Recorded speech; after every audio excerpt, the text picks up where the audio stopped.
I've removed the oil pan to verify the bottom end. As you can see, there is brand new bearings on the mains there. The rods have been reconditioned. The pistons are brand new. The bores are straight and clean looking. And the crankshaft is also forged steel. And also I said I would get the builder of this engine, and it's Albert Al Eschenball who built the engine.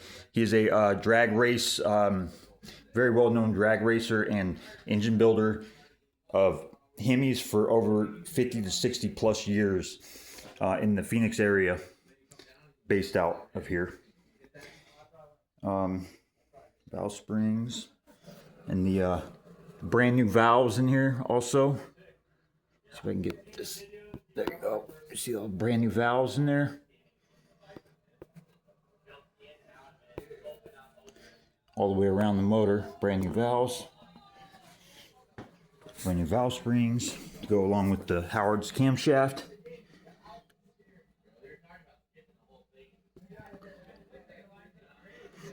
Casting number right here on the front of the block, the flat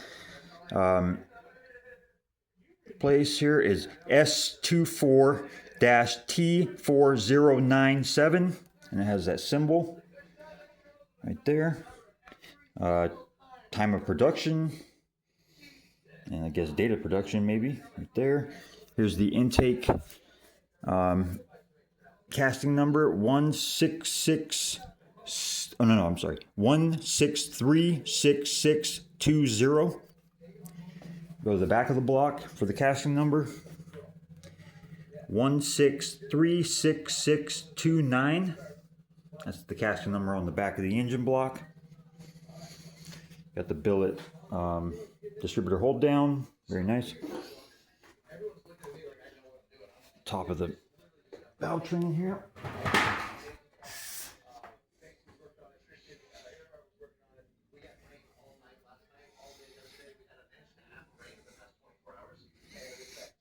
Brand new pistons down there.